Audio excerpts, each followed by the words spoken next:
So a few months back, a company named Wuben reached out to me and asked me if I would like to do a review on one of their EDC lights. And they sent out this awesome little light called the G5, which ended up becoming one of my favorite EDC lights. And then they sent out this awesome light called the X2 Pro, which I'm in the process of doing my review on now. But today we are here to talk about this, the X4. And this awesome light just dropped today.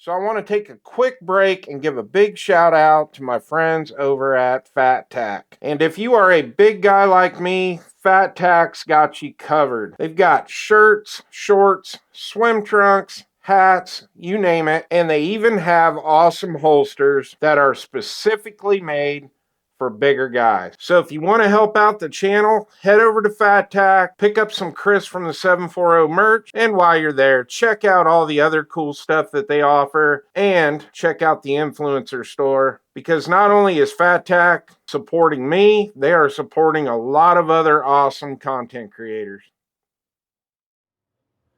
All right, I got a few things I want to touch on before we dive into the X4.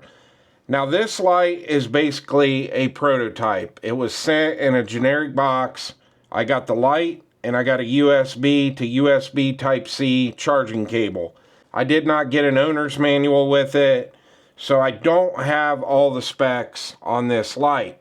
So basically what we're going to do today, this is just going to be an overview because I've only had this light for less than a week and I have not had a chance to start carrying it at work. So what I want to do is go over all the controls and what specs that I do know about this light, and then we're going to come back in 30 days and we're going to do my full review on it. So the Wuben X4 does have an aluminum alloy body. It has an IP68 waterproof rating, and this light is drop resistant up to 1 meter. Now this light has the heavy duty belt clip on it, just like the X2 Pro that I'm in the process of doing a review on right now. And since the belt clip is facing towards the bottom of the light, you can put this on your hat and use it as a headlamp. Now the bottom of the light does have a magnetic base on it, just like the G5 and the X2 Pro. I grabbed my Gerber knife, and the magnet on this one is pretty strong. Like I said, I have not had a chance to test it at work, so we'll talk about that magnetic base when we do the full review. Now the other cool thing on the base of this light is that it does have a tactical switch, so you can momentarily turn the light on. Push it and hold it, and it will stay on as long as you're holding the switch. As soon as you let off, it will shut off. This also has a strobe mode, and in order to go into the strobe mode, you will double tap the switch, and now it is in strobe mode. And the base on the X4 is also our battery compartment door. And as you can see, this has a lock right here. Right now it is unlocked. You will push it up to lock it. Now it can open. Push the switch down, hit the button, and the door will open to expose the battery. Now this is a rechargeable battery. It is a 3400 milliamp battery.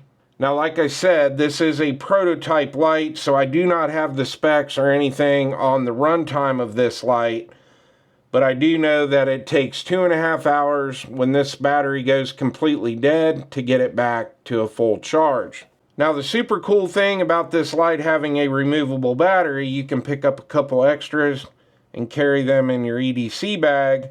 That way, if the light goes dead, you can just swap out the battery and go. And while we're talking about the battery, to recharge the battery, there is a switch right here. We're going to go over what all this switch does in a second. But if you slide this switch all the way up, it does expose the USB Type-C charging port, and you just plug it in to recharge the light.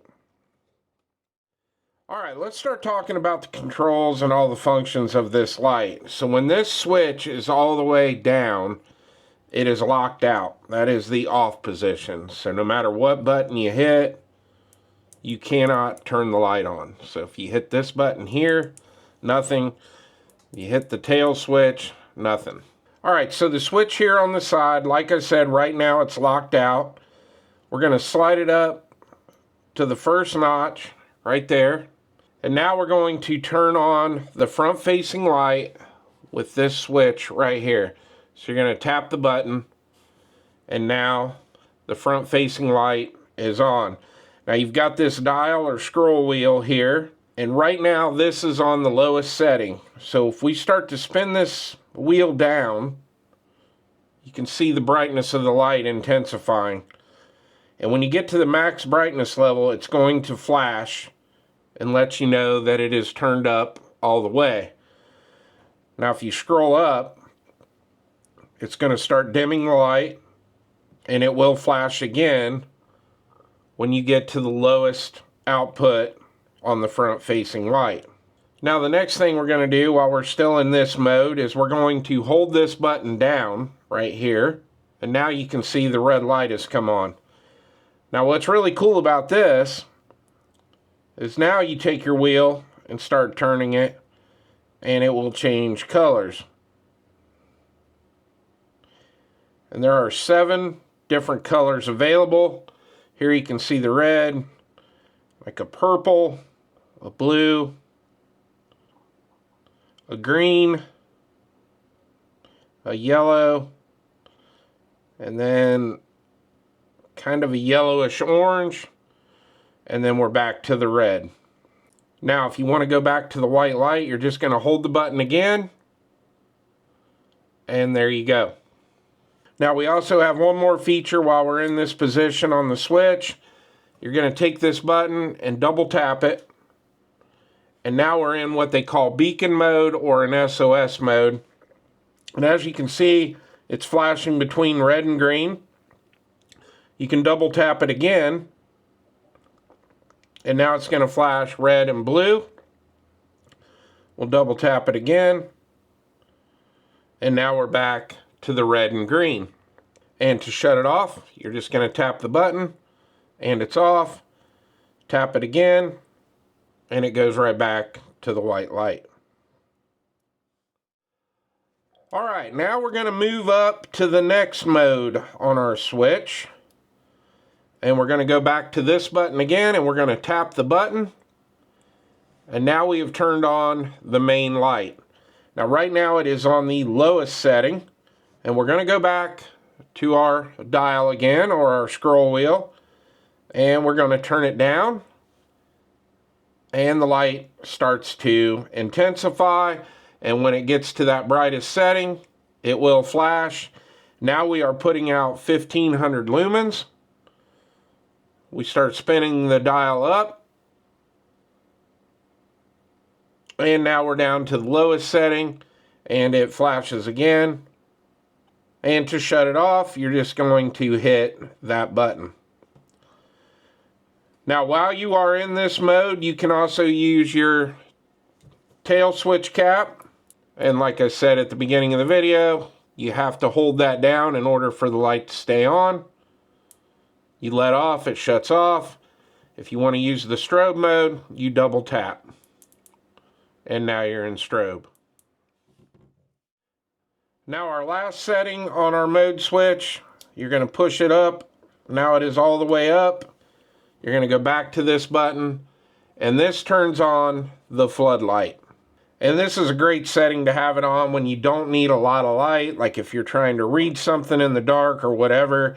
Instead of using all that 1500 lumen output, you can just turn this on, and it gives you a nice low light. Now the scroll wheel has no effect on this light, so whether you turn it up or down, it doesn't matter. And then to turn it off, you just hit that button again. And the last thing, while the switch is in this position, you can go back to your tail cap switch, hit that button. Now what's cool with this, it will stay on. And you can tap it again to turn it off. And there is no momentary on this, so even if you hold it down and let off, it's going to stay on. Alright, we're back at the other bench, and this is all I got for you today on the X4. This is just an overview video. I wanted to show you all the awesome features of this light, but I do not want to call this the review because, like I said earlier, I've only had this for less than a week, and I have not had a chance to take it to work. I want to carry this for at least a month before I come back and do the actual review. But if it's any indication how well the G5 is holding up and the X2 Pro, I'm going to guess that this light is going to be just fine. Now stay tuned because I will have the review coming out on the X2 Pro here very soon. So make sure you hit that subscribe button, and I will see you on the next one.